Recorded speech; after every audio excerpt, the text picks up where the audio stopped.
छठ पूजा के एगो गीत गावतानी, आप सबे सुने लोगिन। सुन के लाइक कमेंट सब्सक्राइब करे लोगिन, हमरा गाना के शेयर भी करे लोगिन।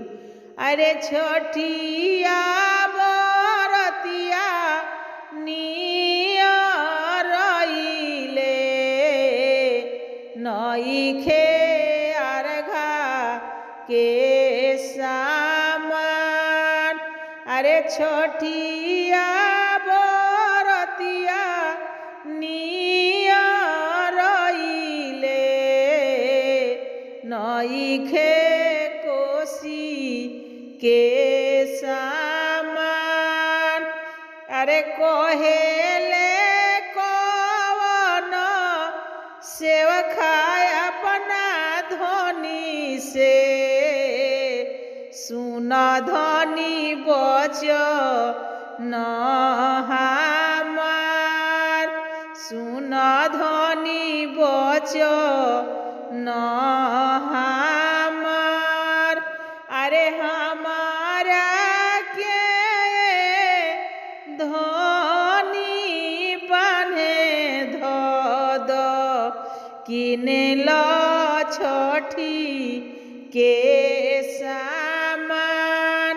खरीदल कोसी के सामान। अरे कहेले कवन बेटा अपना अम्मा से, सुन अम्मा वचन हमार, सुन अम्मा वचन हमार। अरे हमारा के आमा बान्हे धोई द, खरीदल अर्घा के सामान। कइल छठी के बरत, कइल छठी के बरत। अरे पहिरी अहिरी जब घाटे गइनी, स्वामी बिना ना शोभे घाट।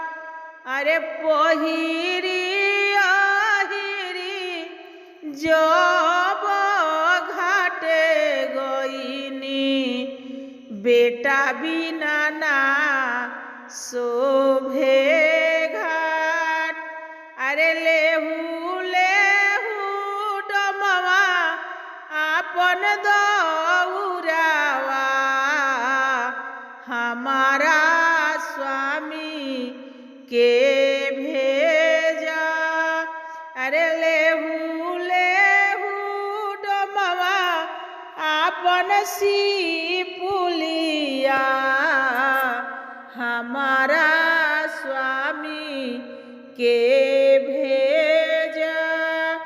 अरे लेहू लेहू बनियावा आपन फलावा, हमारा बेटा के भेजा। अरे लेहू लेहू कोइरिया आपन अदिया, हमारा बेटा के भेजा। बेटा बिना ना शोभे घाट, बेटा बिना ना शोभे घाट। अरे खाली हम जोड़ बजे करावा, आदित्य से करो बगोहार। अरे दिल मन से भूखनी हम छठिया, धन दौलत मंगब चारा पासार, धन दौलत मंगब आचारा पासार। आप सभी के गाना सुनने के लिए धन्यवाद।